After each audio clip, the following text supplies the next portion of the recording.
घर का माहौल पूरी तरह तनाव से भरा हुआ था। हर किसी के चेहरे पर चिंता साफ दिखाई दे रही थी।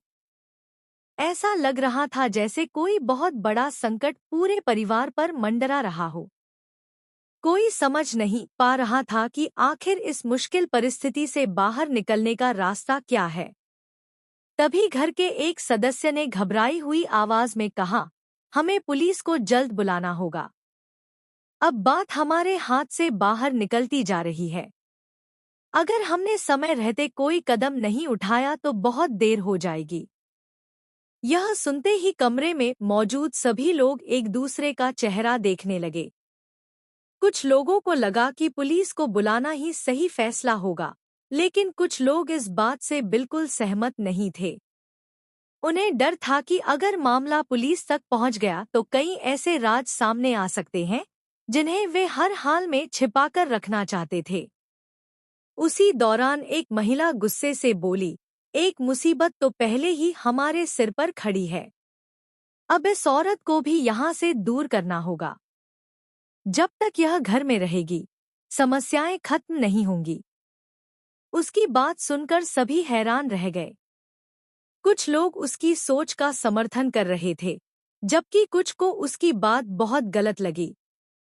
माहौल धीरे धीरे और ज्यादा गर्म होता जा रहा था। तभी परिवार के एक बुजुर्ग सदस्य ने सख्त आवाज में कहा, कोई भी फैसला जल्दबाजी में नहीं लिया जाएगा। पहले हमें पूरी सच्चाई जाननी होगी। बिना सच जाने किसी पर आरोप लगाना ठीक नहीं है। लेकिन हालात लगातार बिगड़ते जा रहे थे।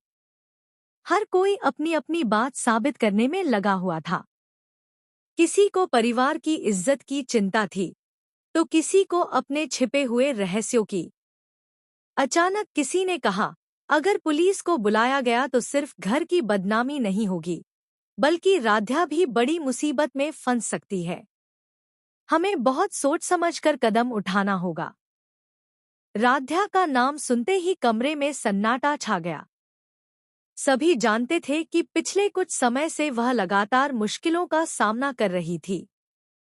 उसके खिलाफ कई तरह की बातें की जा रही थी, लेकिन अभी तक किसी के पास कोई ठोस सबूत नहीं था। दूसरी तरफ राध्या अपने कमरे में बैठी हुई थी। उसकी आंखों में आंसू थे, लेकिन उसने हार नहीं मानी थी। वह जानती थी कि सच एक न एक दिन जरूर सामने आएगा। उसी समय एक व्यक्ति उसके पास आया और बोला, राध्या, प्लीज हौसला मत हारो।